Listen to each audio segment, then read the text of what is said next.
This is a panel that I've been looking forward to all year since it first got programmed in the forum. It is such a privilege, I'll just say that on the outset, to be sharing the stage with these three fantastic women who've been really influential in my understanding of Canadian theatre history, so I'm excited to share that with you today. Some brief introductions. Colleen Wagner is on the far side over there, is a playwright. Colleen was born in Alberta, but she now divides her time between Toronto and New Brunswick. And she's received the Governor-General's Award in 1996 for her play, The Monument, which has been translated into numerous languages and has been performed internationally. She's received a SHAKESPEARE grant, the Social Sciences and Humanities Research Council creation grant, and she went to post-conflict zones in Africa, and then later to matriarchal societies, and she's created a female heroic myth, or she's researched female heroic myth stories from women and girls who've survived trauma.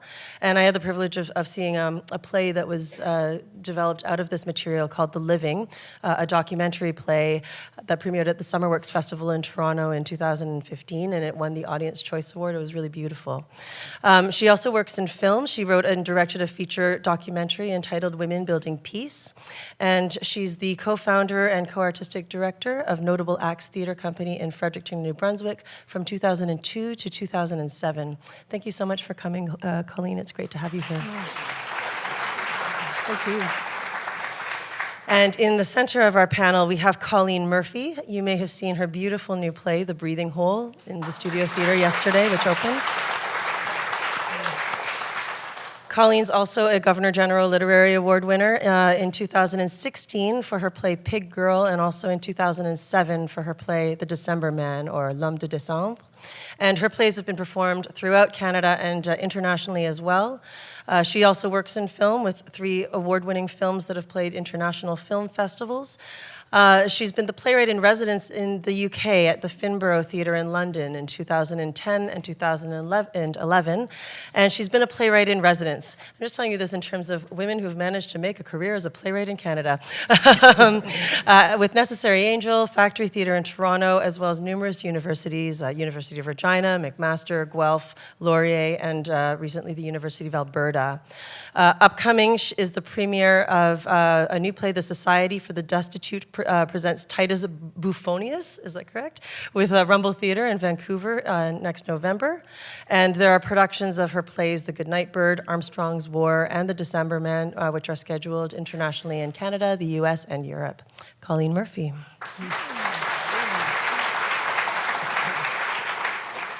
And right beside me to my left is Sharon Pollock, who has an opening play tonight in the Studio Theatre. She is the playwright of the Komagata Maru incident. Sharon has also had plays produced throughout Canada and abroad, and I just have to say, in directing the Komagata Maru, how many patrons I've met who are like, I can't wait to see this play, I studied it.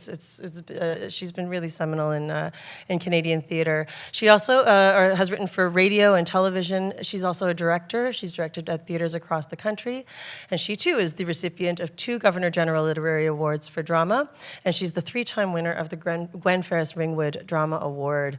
And she also has a new play, Low Wind, High Water, which will open Theatre Calgary's 50th anniversary season this fall. Thanks for being here, Sharon. Thank you.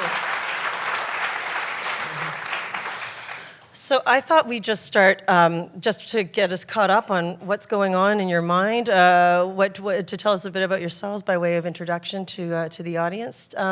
If you each wanted to speak a little bit about your current obsessions, your current projects, or things that are happening that are making you want to write your next play, possibly, and how that fits into the grand scheme of you as a playwright. Colleen, do you want to start us off? Oh, wow.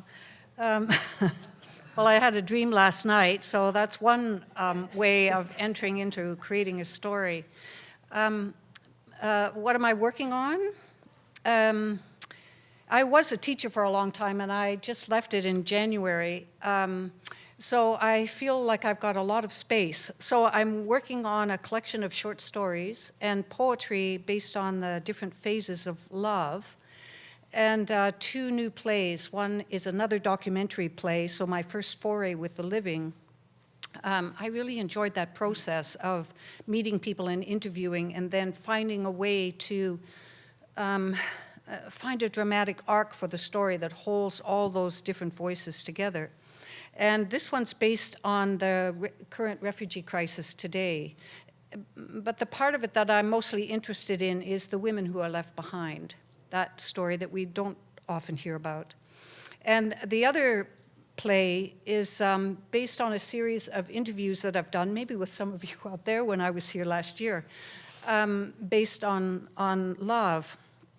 What do we, it's a big subject for me this year. What do we mean when we talk about love? What do we mean by that?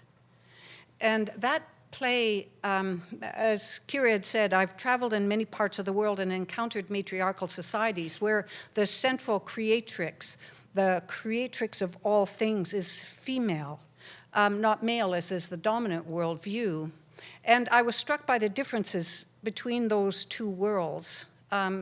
In goddess-centered civilizations, difference is seen as essential for progress. I grew up in a patriarchal society, which I'm sure most of you did, where difference is seen as a threat and needs to be corrected or destroyed. So this new play begins in the 4th century BCE during the transition between goddess-centered civilizations and the male gods. And it's based on an existing myth, pre-patriarchal, of the marriage of Peleus, a mortal, and the goddess Thetis. And the marriage is seen in vase paintings and murals as an initiation into consciousness. The marriage of the masculine and the feminine aspects, the coming together, the meeting of divine and human. And it is Thetis who is the initiator. This same story is later retold in the Greek and Roman myths as a story of rape. The Peleus, with the aid of the male gods, pursues a fleeing and resisting Thetis and rapes her.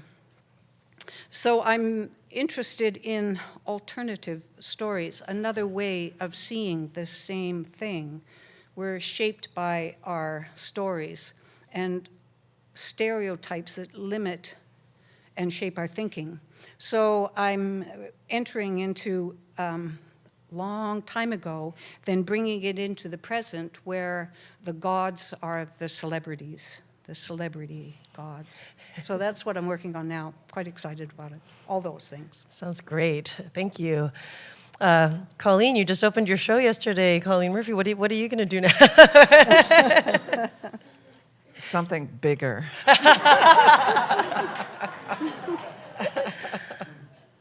Well, I'm not joking. I'm working on a number of things. One of the things is I was always very interested in the Battle of Quebec, also known as Battle of the Plains of Abraham, and interested in all different sides, and not just one particular interpretation of that event. So it's a play with 35 characters and 10 animals. And it looks at the 85 days of assault by wolf on the banks of the St. Lawrence that led up to the battle. All sides, and so very many interesting people. I'm not interested in writing necessarily the facts. Of course, it will be based on facts, but I like to create a lot of characters, look at a lot of points of view, find where the drama is, the excitement, the conflict, the clashing, death, love, all of that stuff that's in it. So that's one project I'm working on, and then I'm working on a play that's very close to my heart about an Irish-Canadian family on the East Coast, and looking at how divided loyalties around religion and nationalism can serve to both inspire the family and destroy the family. And that's a little bit smaller, but it's an Irish-Canadian family, and so it's like 12 kids, But anyway, that's the other thing I'm working on. And then I'm working on a few more things which I feel I can't articulate very well. But that's what I'm working on. That's great. Thank you. Sharon, Below Wind, High Water is coming into Theatre Calgary, but also in terms of what's going on, We Open Tonight, and then other projects brewing in your brain? I'm going to take a slightly different tack, and I maybe because I'm so bloody old that I've been around for a long time. I started in community theater, and I got my equity card, which legitimized me as a professional actor around 1960, and shortly after that I moved to Alberta for work. And sometimes you're born in the place that you come from, and sometimes you aren't. And the trick is to recognize it when you get there. And I recognized that place and the landscape and the people, their energy and independence, and the Chinook wind and the weather even as speaking to the who, what, where, and when of me. And I've lived there ever since. And in some ways, I think it affects the kind of writing that I do. In 1970, I, along with three guys, we were touring Alberta in an old school bus. At that time, I'd never been in a Canadian play, and as I recall, I don't even know that I knew any Canadian plays. We just finished a performance of a really silly New York comedy in Acne, Alberta, and I was changing in the locker room, the boys' locker room, that was attached to the gym of the local high school. And there was a knock at the door, and it was a teenager, and she wanted my autograph. You know, the air there was just permeated with that smell that's in boys' locker rooms that are attached to gyms. And I took a deep breath when she asked me, "How did you get where you are today?" And I said, "By bus." But I thought, God damn it, you deserve better theater than this, because she was obviously impressed with what she had just seen. And God knows I need better theater than this. And there are stories here, and if nobody is writing those plays, then I will. So my first play won a provincial playwriting competition, which led to some CBC radio drama commissions, and that supported my early playwriting. I think my plays probably reveal that I'm interested in ethical issues. I can't stop thinking why about me and the world around me. I've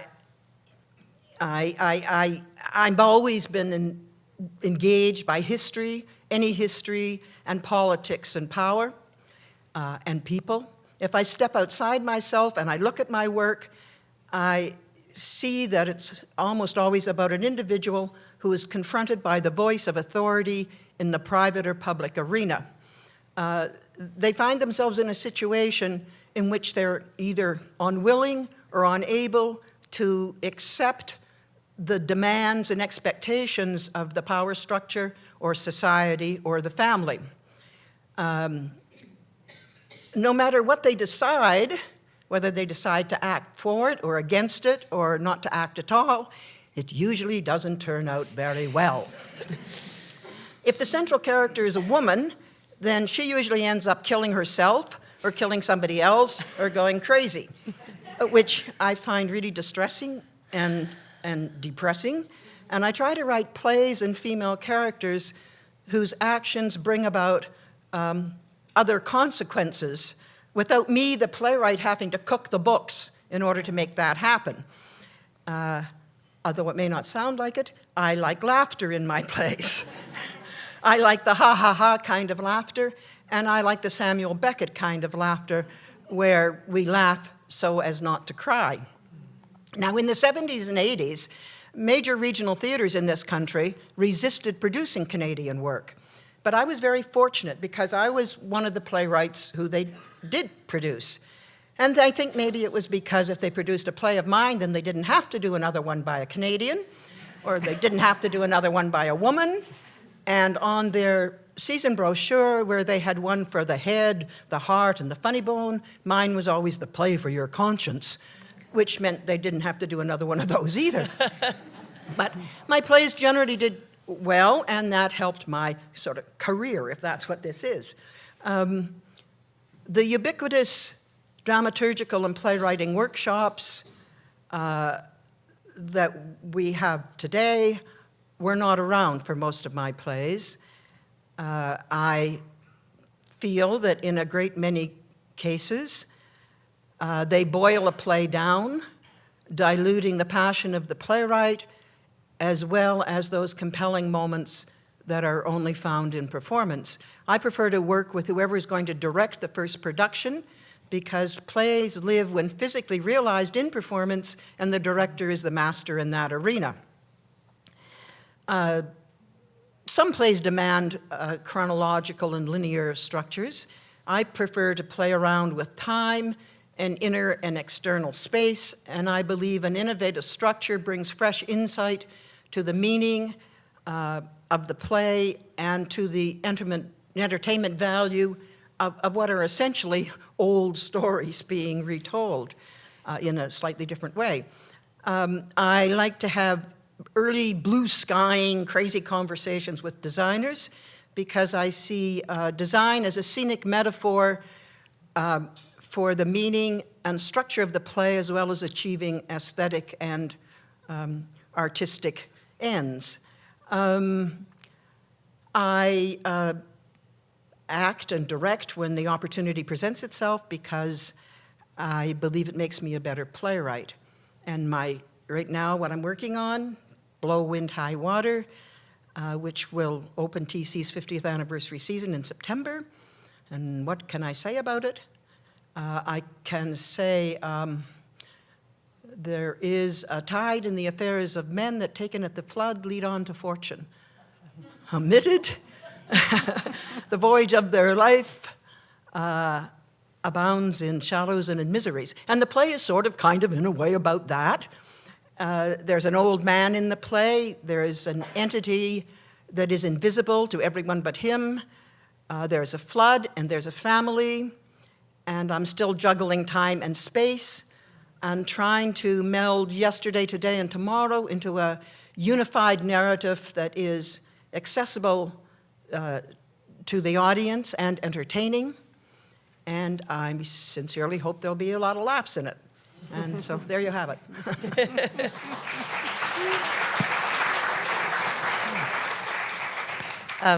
It's so interesting to hear all three of you talking about a bit about what's in your mind and what's behind your work, and seeing how different those things are. But one of the reasons we were excited to bring the three of you together was because you all write in large scale, and that's something that at the festival here we talk about a lot, of creating these plays that the worlds of them are big and reach across time and space and connect us, because at our mandate as the Shakespearean canon, which is 400 years old. I'm wondering, so playwriting by necessity, you can say, of course, intersects with the experience of other people, other eras, other cultures, and I'm curious if you'd speak a bit more about translating that, or research for that, translating that research and experience into the characters and the stories of your plays. Maybe Sharon, if you can start maybe specifically to Komagata Maru, like what prompted you to write it originally, and maybe what is it like to revisit now? Could you? I wrote that play about 43 years ago. It was, I think I can say, outside the Sikh community or the Indo-Canadian community, an unknown event.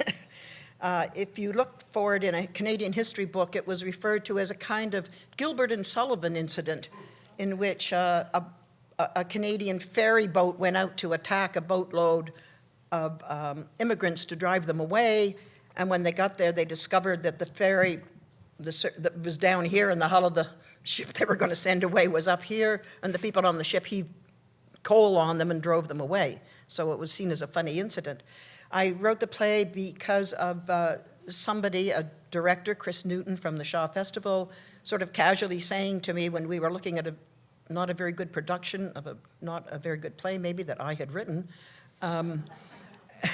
and I was saying, who's the lousy director who directed this? And he was saying, who's the lousy playwright who wrote it? And, and as we were saying, he said, why don't you write a play about the only time shots were fired against a boatload of immigrants in Vancouver Harbor? And I had never heard of that, and he had just seen a little mention of it someplace. So I, loving history, I set out to say, what was that about? And it was very difficult to find. There were some few people who had personal memories, either through grandparents, and in a couple of cases of people who had subsequently immigrated and got into Canada. I went to Indian history books, Indian historians, the best at the media of the day, the newspapers, and the main thing were the legal journals, etc., because a number of court cases that were very important evolved around it. The terrible thing, the difficult thing about writing it was that what was happening on the boat was the huge dramatic story, but I'm a white person. I did a lot of research into the Sikh religion and talked to many members of the Sikh community and Sikh history, and I realized I could not create, and I don't know about, maybe I could understand in an instinctive way, but I didn't trust myself. I would to write people on the boat, and on top of that, we had no actors to play them. There may have been actors, but the white community, we weren't looking for them at that time. And my feeling was a Sikh playwright will write that play about what happens on the boat. I will write what we did, you know, and what was. And of course, you haven't seen the play, so you don't know what the hell I'm talking about. But the important thing is that Kira has taken a play that originally had Caucasian characters, 5 of them, and 1 Sikh woman who represents everyone on the boat, who I felt I could write because I'm a woman, I'm a mother, I live in a paternalistic society. There were certain entry points to that character, and she doesn't say a lot. But Karen took that text, and whereas the text remains, she has created the other that I couldn't write, and it would have been, for me, wrong for me to write it, and brought that into a contemporary setting where it has a much larger resonance, and the other is present in it, with the cultural resonance, with the amazing way in which she is staging the play. And there are, if you go to see it, there are 2 women characters, female characters, not the Sikh woman, who originally were Caucasian, who are Asian Canadian, and I'll maintain that with her permission. I rewrote it to accommodate that, but I think it opens the play up so much more than my original choice. I believe in the revisioning. If we can revision Shakespeare, then why can't we revision older plays that exist in our own Canadian canon? So. Thank you. Colleen, could you talk a bit about what prompted you to write The Breathing Hole and speak a bit about your process within getting it on stage? Well, I'm interested in climate change, but I wasn't interested in a dry, lectured, preachy thing. So it just started to become this huge story about a 500-year-old bear. So I just started writing it. And then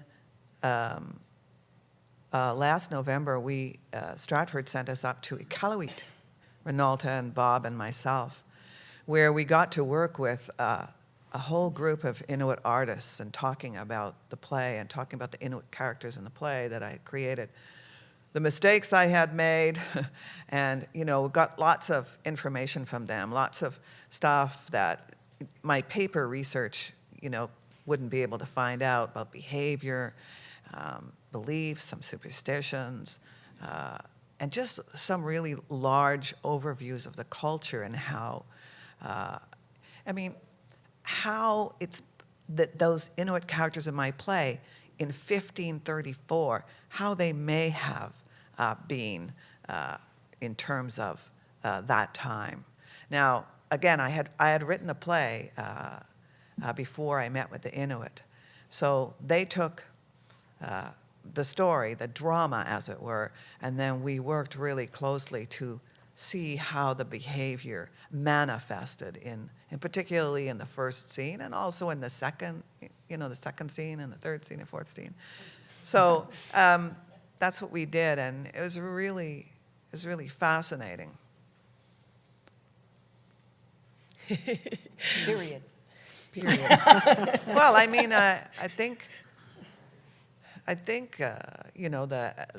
actors who the indigenous actors who play these characters in my play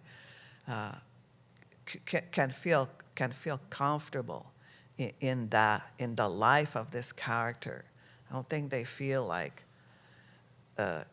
it's not them, or it's not a character that they can pour themselves into.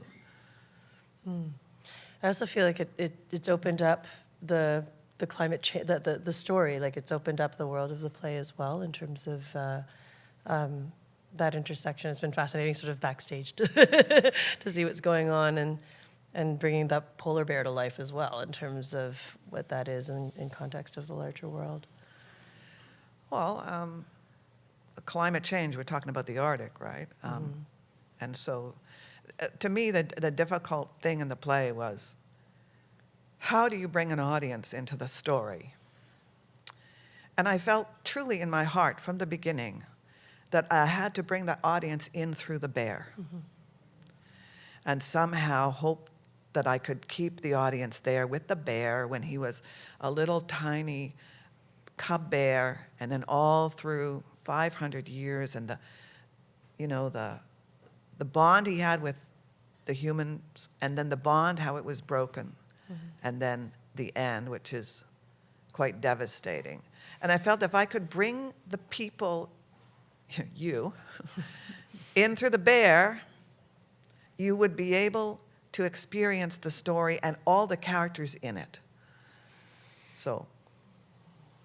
I remember reading an early draft, and I certainly felt that was happening, which is exciting. Colleen, both Komagata, Maru, and Breathing Hole are Canadian plays that intersect with non-European and Western cultures. And I was curious about your play, The Monument, because it was originally inspired by the Bosnian War, I understand. But I know it's been interpreted internationally to tell the story of many different wars. And then also in terms of your recent work with the living and your time in Africa. Can you talk a bit more about that cultural intersection and how you've navigated it? They were both actually quite different. The Monument, which is a post-genocide play, was initially inspired by my travels in Southeast Asia. I traveled for 13 months. And everywhere I traveled, I heard gunfire at night. And on some unconscious level, it was just in there, but I didn't know what to do about that. And in 1993, when I returned to Canada, I read that there were 43 bloody civil wars raging in the world, bloody ones. So there were others, but these were the 43 bloody ones. And I remember reading a newspaper. There was no article, just a photograph of a man being dragged across the street with barbed wire around his neck. And I was outraged, just outraged. And I, in a way, for selfish reasons, because I thought, what am I supposed to do with this? You give me this piece of news and no context. What am I supposed to do with this? And at the same time, the Quakers were in Bosnia-Herzegovina as social witnesses. And I've had a relationship with the Quakers. I'm not a Quaker, but I have an important and meaningful relationship with the Quakers. I hope they have one with me too. And they knew I was writing this play, and they would send me diskettes, that's what you had at the time, of stories of systemic rape and genocide, which was not at the time being reported in the news. And that was the genesis for that play. So the event was a historical backdrop, but my way into it was to create a universal story. And I saw it as really a mother of a missing daughter who feels that this young war criminal, who's 19, a boy, who's been convicted of war crimes, and she thinks he knows the whereabouts of her missing daughter. And the story is really the relationship of those two people and where they have to go. So I made it kind of universal. It was a universal play as opposed to me writing a Bosnian, Herzegovina, Serbian play. I wouldn't even attempt to go there. I didn't know the culture. I had never traveled there. When that play opened in Rwanda, it was translated into Kinyarwanda in 2008, and I went to see it there. It had also opened in China, with no changes actually in the script. So, you know, European food, they eat at one point. And it has been playing really pretty much ever since 2000. And as we speak, it's currently touring in China again. And has been published in Mandarin. So it's interesting how that has spoken to so many people. But in Rwanda, I was very interested in going because Rwanda had experienced a genocide at the same time as Bosnia-Herzegovina. And we had talkback sessions after the play, and men mostly did the talking, which is not unusual in Africa, most places really. And but women would approach me afterwards, and they said, I want you to tell my story. I never would have thought of writing The Living otherwise. I never would have dreamed that I could tell the story of the experiences of Rwandan survivors. But I kept returning and gathered their stories, part of which is the documentary film that was made. But you know, when we produced that play, we had a diverse cast. Because visually, we wanted to show that we wanted to use a visual metaphor in a way, visual representation for all the genocides, past and current. And though the story was particular to the stories that the Rwandan women were telling me, it spoke to everyone because that story is universal. So if I can give a little example of one of them that really struck me, and that was the pin. That was the thing that I thought, yes, this is what will hold this story together. This is what the dramatic arc will be from all these voices telling me all these disparate stories. Because I thought, what am I going to do with that? I've already done a post-genocide story. I don't want to do another one. What's the hinge to this one? And I remember meeting a woman who told me, in Rwanda, the prisons were so full that through a United Nations initiative, they introduced transformative justice rather than punitive. And so this woman who was telling me her story, and the killer of her entire family went through this process. And his punishment was to ensure her well-being for the rest of her life. He had to pick her up in the morning and take her to work and bring her home at the end of the day. Now you can just imagine those first couple of trips. I could. Well, 10 years have passed and she's telling me the story. She now thinks of him as her brother. She's worried about him because he feels such remorse. She's afraid that he will kill himself. So she calls him twice a day. Transformative justice. And that was the story I wanted to tell. And that one's universal. And it came from those real stories. So that's how I navigated that cultural entry. And I must say, too, I like writing from other countries. I love to travel. And I find I'm inspired by them. And I think because when I travel, I feel like a guest. And I'm always on my best behavior when I'm a guest. I'm more open, which I'm less open in my own country because I've got all kinds of opinions and attitudes. But I'm much more open there. And so I can take in things that I might not hear because of preconceived layering that I put over top. That's interesting. But then you come back to Canada, and do you think about translating that story do you think about writing for a Canadian audience? Do you think about your audience when you're writing? And so we can open this up to everybody, or with these, who is your audience? Yeah.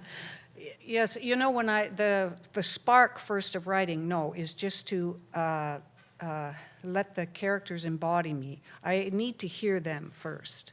They need to speak to me, otherwise I just feel I'm moving them around. So once I feel that they're coming, and that doesn't always come right away. I might have one who's strong, but I don't know who they're talking to. So the first is the creation of the characters so that they're fully fleshed out, just as we all are, with all of their faults and weaknesses and strengths and biases and so on. And then afterwards I think about, okay, now, who's going to do this? Where is it going to go? Who wants to listen to this?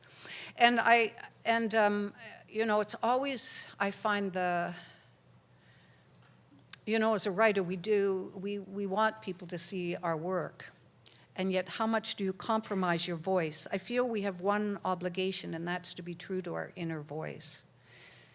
It's not the writer's responsibility or any artist's responsibility to please the audience or reassure them of steadfast beliefs, and yet that can be dangerous. So it's, you know, it's a tightrope walk. And I usually approach a director, or I've had directors approach me, and then we start, like you, Sharon, we start to work together. Sharon or Colleen, I heard you nodding a little bit. How about, do you have anything in terms of that, of who is your audience? Or do they consider? I would agree with Colleen that for me too, I probably have the characters come bit by bit in a way. I think they inhabit you and you start speaking for them, but then you know, and then they start speaking to you. So you become a recorder, and sometimes they do things you don't want them to do. But to be truthful to who they are and what's happening, that's those other consequences that I try to bring about for my female characters when they do things I don't want them to do, or male characters too, as far as that goes. But that idea, I think it would be very limiting, and I think some people do limit their stories by thinking who the audience is for. I never think of that. When the play is not finished, but you know, at a stage, I can look at it and think, oh, what audience? This is not an audience. I also think of space. Komagata Maru is an intimate theater show. It belongs in a 250-seat house. That's where that play lives. There's something organic that happens. And to put it on the Avon Theater stage would be a grave mistake, and the play couldn't live there. I think one of the reasons why any of our, excuse me, why my work was produced in the major regionals was because, in a way, I was writing symphonies where a lot of playwrights who were coming out of the smaller alternate theaters of the day were writing a chamber music, and it didn't really live in a 750-seat house. So I think locale is that's very important to me, as well as, and you know, who's the audience going to be? That's sort of an act of arrogance too. How you know, like thinking who it is this is going to appeal to. You never know. And everything's a risk, whether you're doing Guys and Dolls or the Komagata Maru incident. So take a risk. That's what it's about. Colleen? Well, actually, I always think about the audience. And not about compromising for the audience, not about pleasing the audience, because you know, some of my plays do not please an audience. But I always think about the audience because I think of myself as the audience. And you know, and I agree, like you start absolutely from characters that are right for me inside my heart, with all their flaws and everything. And of course, I'm very interested in structures, start there. But all for a single objective, which is to offer this work. And I don't like to think of, you know, what kind of audience or any kind of demographics. The audience is like from my heart to yours. whoever you may be, and you may hate me for it, or you may be entertained, or you may go on that journey with the characters in my play, because it's very important for me that my work land emotionally in an audience. Now, I'm not saying I'm asking an audience to agree with me even emotionally, because it's up to each individual person. But I want to make that offering. So when we're in rehearsals and when we're in previews, I'm always sitting around people thinking, trying to feel the people in the audience. And whether it's their anger, as sometimes happened, or they're like wanting to walk out, or their complete engagement with a particular character or characters on the stage at that moment, or at the end when they are affected in their heart by the last moment of my play. This is always what I think about. Otherwise, I'd write a novel. 'Cause, you know what I'm saying? Like you're part of the equation of my plays, not because I'm trying to please you, and not because I'm manipulating you or even asking you to come with me for the ride, but because you paid your money and I'm making the offering, and we are going to see what's going to happen. I think that word that that's what of offering. This play is an offering. Yeah. Some people will take it up and some people won't. I always think of the audience as the last character who enters your play. Yeah. And so, so knowing that character, sitting in the house and understanding how that character, even on a different night, Yeah. will affect, the work and how it's received, and so that's always fascinating, and sometimes. I know for me, sitting in the house, it's always interesting for me to be trying to figure out, why isn't this moment working? I don't care about the moments that work. Like, in other words, oh, yeah, that's okay, that's okay, that's okay, that's okay. And then, oh, God, here comes this moment. Oh, no, it's, a minute and a half long, and it seems like 3 hours. And I'm trying to think, why isn't that working? I'm really interested in what works and what doesn't work and how it works, and those things that are impossible to know, they just do. But, is it the staging? Is the focus not right? Is it the text? Because it isn't. The theater is not just text. It's all of those other aspects, the spectacle of theater, the staging, the dance, the music of the words. And so I'm always fascinated by figuring out, why the things aren't doing what it is that I hope they're doing. Because when you do it right, you never learn anything. It's only when you... But I also say, like, there are different audiences too. I've seen my plays all over the world, and there's just different audience enculturalization to theater, how we are kind of enculturalized to behave. And I remember when I saw my play in Rwanda, and I thought, well, maybe they don't like it. They're on their phone, they get up, they walk out, they bring somebody else in, they move around, they have a conversation with somebody behind them, and yet at the end, they were so moved by it. But it's a different way of approaching it. It's not, I've also been to some where they'll come and eat, and then they'll sit down and have something while it's going on, and it's just a very different audience enculturalization. They don't feel that they need to sit and pay attention right through, that it's as if they're in a family gathering, and people go about their business. If they have to go to the bathroom, they get up and go. If the children need something, it was a fascinating experience. And it doesn't always happen. You don't have to go to a foreign country to have that. True enough. Touring in Alberta, for example. But I was at Theatre New Brunswick for a while, and when I first got there, people would go out for a smoke. And, Right. you know, so it really depends on, that's another thing that's interesting about theater, is that the environment, not only the size of the stage and the venue, but what you are surrounded by. Like sometimes I go to a play, say at Theatre Calgary, which in their big theater is a kind of edifice to the establishment, and a play that is challenging that in some way, doesn't live in that space properly. It conditions it, you know, it kind of conditions it. Yeah. So many things form part of, you know, the experience. It isn't just what's happening on the stage. It's what's happening in the headlines of the paper when you came in. I was in a production of The Hostage once when the Troubles were still happening, and it had been quiet for a very long time.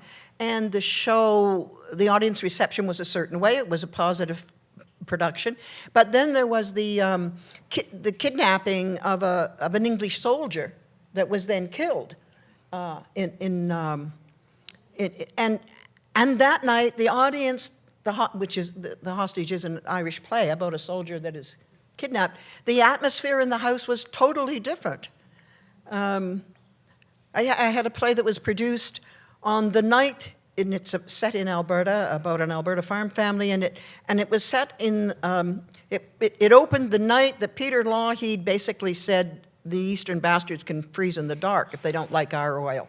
And we didn't know that. We'd been working in the theater, and the energy in the house from all these Albertans was something to be seen, and you're thinking, wow, you know, this is really exciting. But then somebody told us, yeah, well, you know, Lougheed gave a speech, and so it's really interesting what we bring in with us and the norm of the place and the culture of Newfoundland, New Brunswick, as opposed to Toronto, you know, which. One thing that's striking me is as we're talking is the sort of hunger or curiosity and fascination with all the different elements at play in the creation of a piece of theater, and totally agree in terms of with the audience being that final piece and what's going on in our brains. Then, you know, hopefully the show is resonant, but it's resonant in ways that you can't control.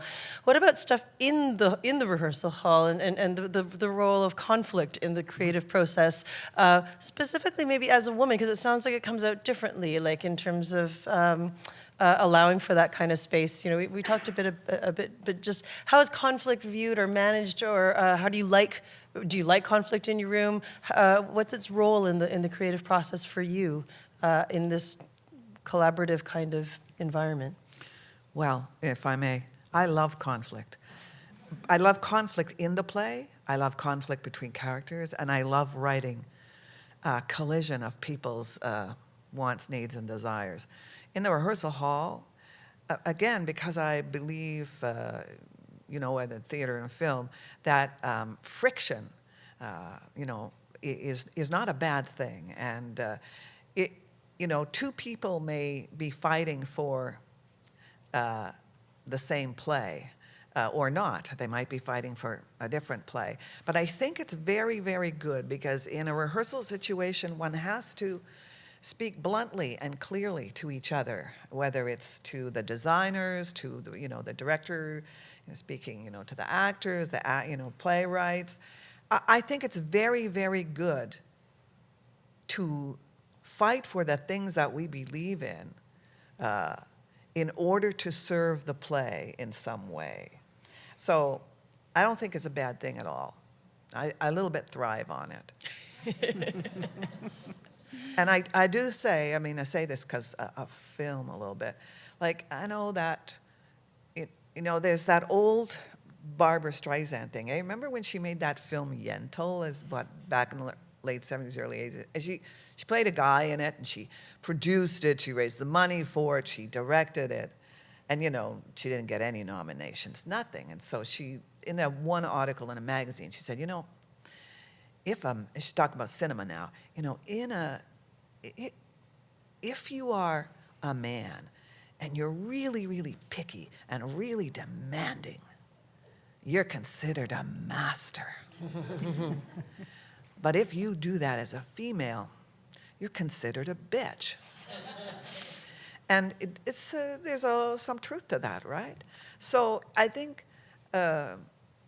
for me as a woman, I don't mind to be, because I want to be a master too, right? I want to get what I want, and this person wants what they want, and this person wants what they want, and somehow we all come together and we create this thing that is a part of each of us that we have fought for. And then sometimes in rehearsals, nobody fights.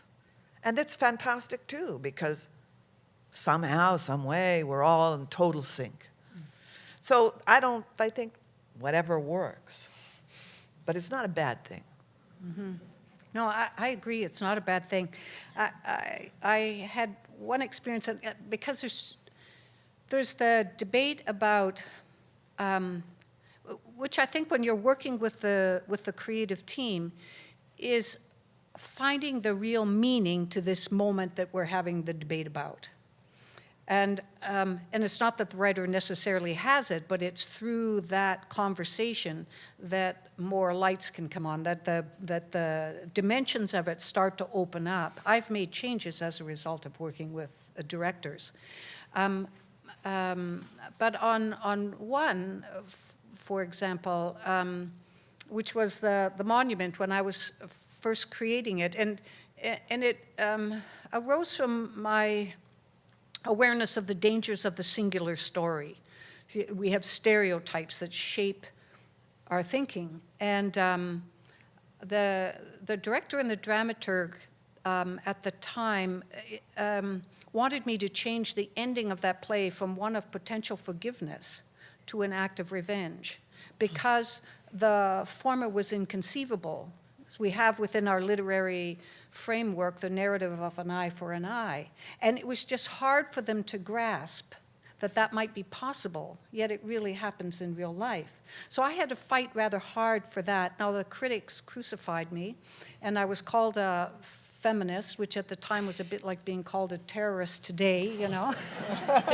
And, you know, but it seems to me that feminism also comes with its own kind of stereotypes, you know, man-hater, bra-burner, you know, ugly, lonely women who can't get a man, that sort of thing. And they were all sort of ways to silence a voice that wanted to tell the story in a different way. I remember Zacharias Knook, the director and writer of the Inuit myth Atanarjuat, who said, when he discovered that he was Aboriginal and a filmmaker, an Aboriginal person and a filmmaker, he learned there are different ways to tell the same story. And I have often felt that part of the struggle for me as a feminist writer, and I mean feminist in the sense of inclusivity, that the other has to be part of that story. Diversity has to be part of that story. It's inclusive in the way that goddess civilizations feel difference is essential for progress, as opposed to exclusion because the other is a threat. So in that sense of the meaning of that word, inclusivity, that there are different ways to tell the same story, and I've had to fight for that. The theater is a collaborative endeavor, and I like the vision I have in my play of a play in my mind is the small. I always know that it's the smallest that it will ever be. As soon as you bring in other interpretive and creative artists in, often they see things in your play that perhaps have been a gift from the muse that is there that you yourself don't recognize. Sometimes there are things that enrich the play and you want to build on them as a result of somebody else saying, hey, is this what you meant there? And I think, well, no, it isn't, but now that you've mentioned it, that really enriches the work, very much like your casting of the women. And I think, you know, my job then is, even in my contract, it says, hey, you can take all of the great business ideas that come up and incorporate them into your work. So I do believe that we can call it conflict. I think it's passionate views. I don't feel personally vulnerable. I think of the play as the document. It's a blueprint for performance. I've lived with it longer than anybody else, so I know it really well. But now fresh eyes on it bring new insight into what I created, and some of those things I know have served, will serve what it is I'm trying to do, and other things may not, and the trick is to know which is which, right? And I find, for example, that almost all the first productions of my plays have always been with the director has been a male. I feel that I can be blunt and loud, and if you fight for what it is I want, and no feelings are hurt. Afterwards, we can go out and have a beer and talk about it, and the next day we're still nothing. I've not been destroyed, nor have they. Sometimes, not with Kira, but with and this is me as a. I guess I'm a woman. As a person, I'm sort of afraid that I'm going to hurt this other woman's feelings if I am as blunt and direct as I would be. So it isn't that I stop that, saying what it is I think, but the way in which I say it will change, because you don't want anybody in that room. Different people have different vulnerabilities and sensitivities. So you want passion and conflict, if that's what we're calling it, but you don't want to the person who's fighting loudest for something may not have the best idea, I guess is what I'm saying. The quiet person over there sometimes has something very valuable, so you don't want to shut anybody up while you're fighting like mad. You probably do, but anyway. So the ushers are going around and collecting questions from you, and thank you. So I'll try to start to get, oh my goodness, some of them into the conversation. In the meantime, while I have a chance to look these over, can you talk a little bit? I want to pick up on the point of revisiting Canadian plays, the way that we revisit Shakespeare, and in this spirit of collaboration and new eyes and new audiences, new society, the ways that our audiences have different information now about the things that were written about in previous times. Can we talk a bit about how the role of reconceiving existing Canadian works across our country? Is it feasible, more feasible, less? What do you think? I think it depends on the playwright and how they feel about the work.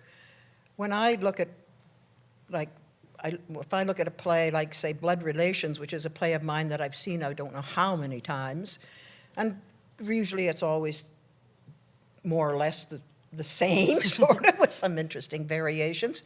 But I look at that play and I think, oh, what did the playwright say here? I wrote that in 1976 or something. I'm not the same person that I was then. So I look at it as if it's written by a different person. And I can think, oh, I wonder why. Sometimes when I think of the playwright, I think of the playwright as he. So I say to myself, what the hell did he know? I wonder why he put that speech there. Maybe it would go better over here. I'm not interested in rewriting it. But so when you've got that feeling about the work is written by someone you might have known well, but that's not you anymore, then I think you feel free to say, hey, do whatever you want with it. And as a director, I do like to do whatever I want with it. When I'm directing sometimes other people's work or my own work. When I've directed my own work, the actors have told me that I don't respect the playwright enough.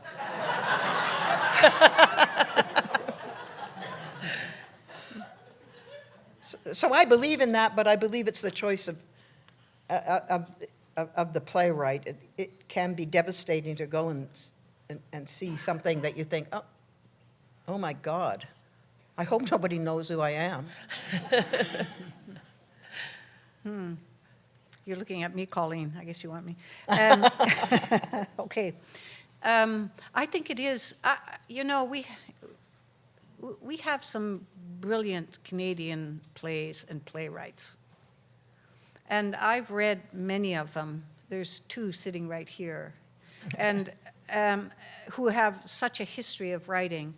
And I've seen plays done here, I mean, Stratford is doing something very interesting by bringing plays, contemporary Canadian plays into the festival. I just think that's wonderful and progressive. It's brilliant. Factory Theatre is also doing this by reimagining older Canadian works and really reimagining them. So it's not just a remount, it's really reimagining them. And I've seen some brilliant reimaginings of works that I loved when they were first done and saw them in a whole new light because we live in a different time. And how does that play that spoke to the times 30 years ago still speak to the times in the present? And I just think that's brilliant. I'm looking forward to that. One of my plays is going to be reimagined there with a First Nations director. I can't wait. So just going through my questions here. How do you feel about, or as a playwright, I guess, do you worry ever about how your work might be re-envisioned, or do you feel about, how do you feel about playwright control of your work, the way, for example, the Edward Albee estate was controlling the casting in Who's Afraid of Virginia Woolf, those kinds of things? How do you personally feel about that? It depends. I've seen many different international productions of The Monument. All have taken a slightly different turn. It's normally a 90-minute play. In China, it was 2 hours. And because it did a whole bunch of things in between, which I found fascinating.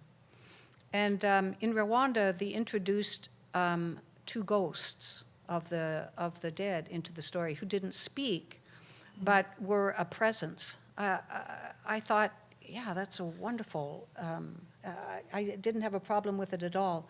One director approached me who actually wanted to have the one monologue of the mother when she discovers her child in this mass grave, that it becomes a dialogue between the body and her. And to that one, maybe it was a mistake, but to that one I said no. Because I felt that it takes us away from the importance of the finality of the death of the girl. And if she can talk, she's present. She wasn't a spirit anymore in the way that it was in Rwanda. She becomes a real character. And I felt that would, maybe incorrectly, but I actually said no to that. But normally I think, well, it's no longer mine. I moved on to other things. I support diversity in casting and in gender. Blood Relations has been done by an all-male cast. In Kosovo, when Blood Relations was produced, it was seen as the central character was actually in an institution for the mentally ill, and all of it was a lot of time she spent in a bathtub on the stage with filled with red satin that went all the way up backstage, looking like blood, and there was a bird cage that was about 2 stories high, filled with live birds. And so if anybody knows that play, that's quite an extrapolation.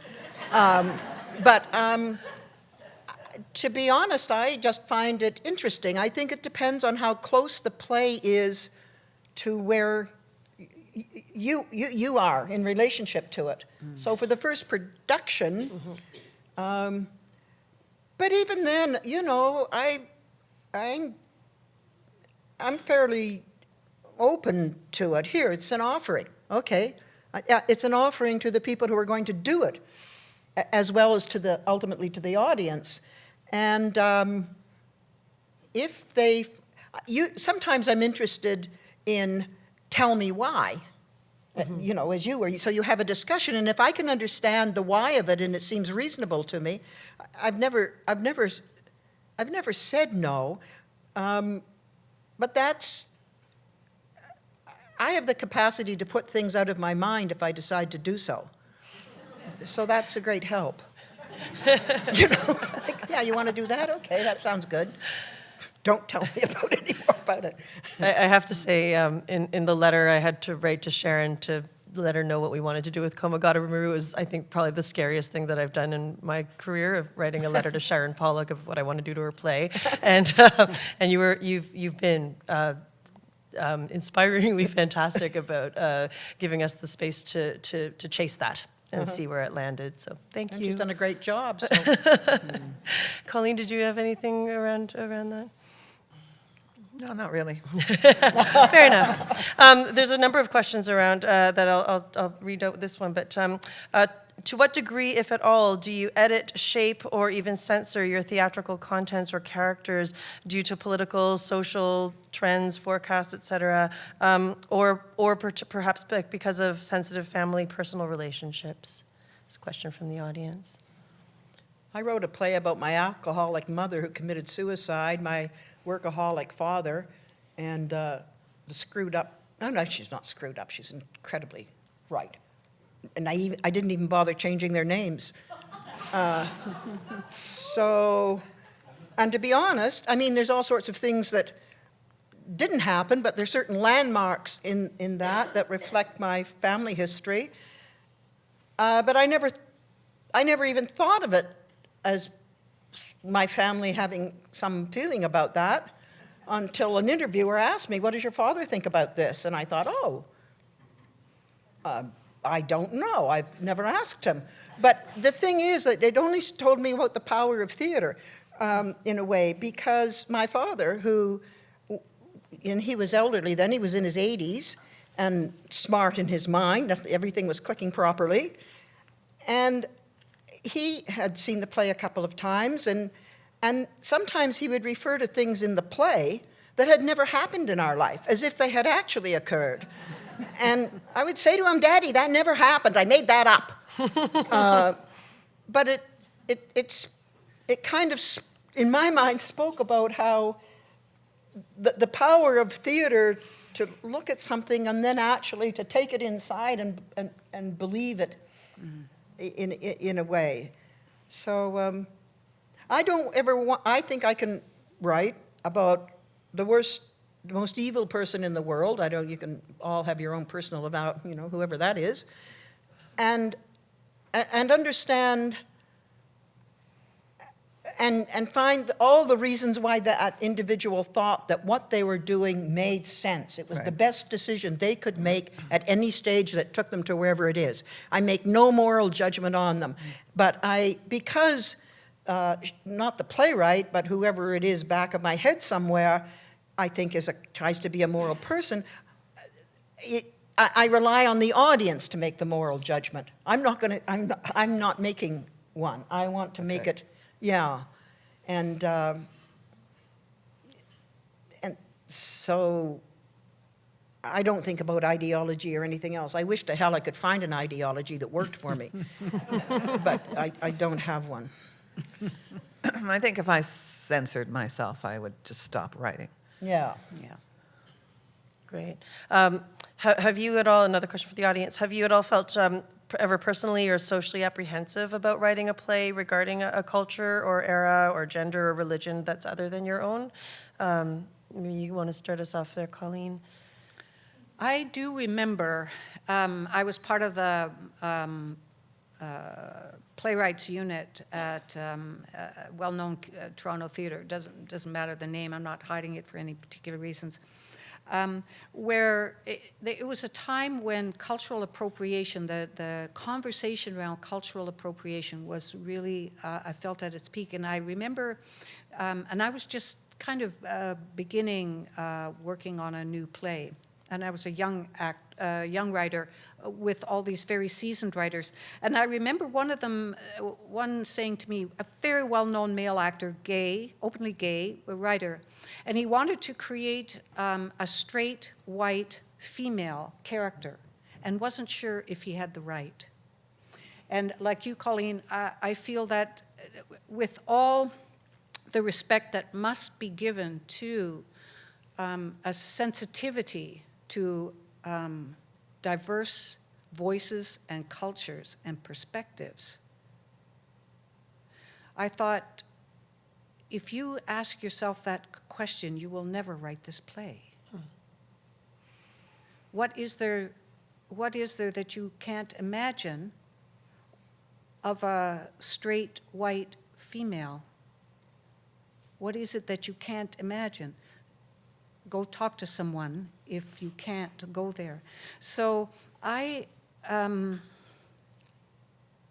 but for me, you see, I'm more interested in the universal plane, the human condition, rather than the specifics of this person belongs to this group, Irish, American, whatever. I'm much more interested in the human condition so that it speaks to everyone, not just a particular group. So I would say I'm sensitive because it's part of the national dialogue that we have, actually pretty much international now with all the events going on. So I think that one needs to be sensitive, particularly today with the rhetoric going on, particularly in the South. But for me, I'm interested in the emotional terrain, how we get from here to there, what choices we make in dilemma, and where we wind up as a result with no judgment. And to me, that speaks, the universal story to me exists nowhere and everywhere and speaks to everyone. And that's kind of where I like to. But it's grounded in the specific, which is, I think, like when you say the polar bear is the audience's is carrying a lot in your story, the way in, that somehow, like, for me, in my new play, there is an indigenous character. It's not a lead character, and I would never write a lead character, an indigenous character today. And he has a small but important role. I felt I could write him and understand him because of people that I know, because he's urban, he's integrated into white society, he's a very successful lawyer. I'm not placing him in a historical context with any kind of regalia or anything like that. He's still committed to his family, which he's very close to, who still lives on the reserve. And he speaks in Blackfoot in several places. And I've had a lot of interaction and communication with the Siksika Nation and their elders and members of that, of the nation. And when you get into language is when you start to realize how there are cultural things that are very different, and the pathways that language makes in our brain, and how, you know, like, it's been a really interesting journey for me in working with them in discovering how aspects of their language impact cultural interactions, and what an appropriate reaction in our white community might be, or any other community might be, would be viewed in a totally different way, even though one is operating, you know, for this particular character, Kevin. He may be operating in the white community, but I'm still horrendously sensitive, and because I've even, for example, there is no the in the Blackfoot language. It's that or this, so you don't say the cat, you say that cat or these cats. And even though this man is totally bilingual, I've reworded. It was interesting. He speaks on. There's not a lot of Blackfoot in it, but there's no English translation when it happens. The context of the scene tells you what they're saying to each other, because he has a partner who also is learning to speak Blackfoot, and so it was. I wrote the English. It was translated into Blackfoot and transcribed, because the elders don't write or read that. And then, because of the subtleties of what that Blackfoot means, then I translate that back into English with those small changes. And I took out all of the thes, not because this character wouldn't use the, but as a mark of respect to those elders, that's the way their language actually existed, even though he was talking in English. So I just had to reword things to remove the thus. So it's been, I've not been sufficiently moved up to this point in new work that I would take on a character, a leading character outside. Of course, I might write a Russian, for example, which you could say culturally, but I would do a whole thing on Russian history and read some more psychological things and do a whole bunch of sociological study, like I do all of that stuff in order, and then throw it all away, believing I've absorbed it inside, and allow and see what happens, you know? Yeah. Colleen, any? It's a long discussion. I mean, we have lots of Inuktitut in the breathing hole, some translated, some not. It just seemed absolutely essential that it had to be there, and we had lots of help on this from the Inuit community, translating the language, and I talked earlier about the consultants, so. Did you anticipate that in writing it originally? Like, you were wonderful as soon as the opportunity to work and do the trip to Iqaluit and bring Renalta on board. I know you were very welcoming of it, but did you conceive of it earlier, or had you done similar stuff in any context in previous plays? Well, you know, this is earlier because I first conceived the play as an opera. I actually thought the whole first act would be sung in Inuktitut. Oh, wow. We won't go there. So I think we have time just for one more question, and just because of the range of experience that you have here on stage today, I'm going to end on this one. Have you seen any change, evolution, or maturation of Canadian identity through your work in the theater? And if yes, how? And if no, what do you think is holding us back? Or what do you hope for as we go forward? I'm not a nationalist, so you can't ask me. I say that I come from the country of women. I come from an occupied country. I'm one of the occupiers. I come from a country in which it's so cold in the winter that if you fall down after a night out at the bar, you'll freeze to death. I come from, you know, the country of daughters. I come from, those are the countries I identify with. And I don't identify with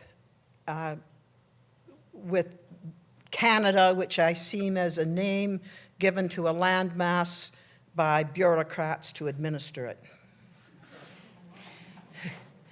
Within your community as, please. Within those. Are you Westerners? Within those communities, or those communities, or in the community of theater, do you feel like your population is growing?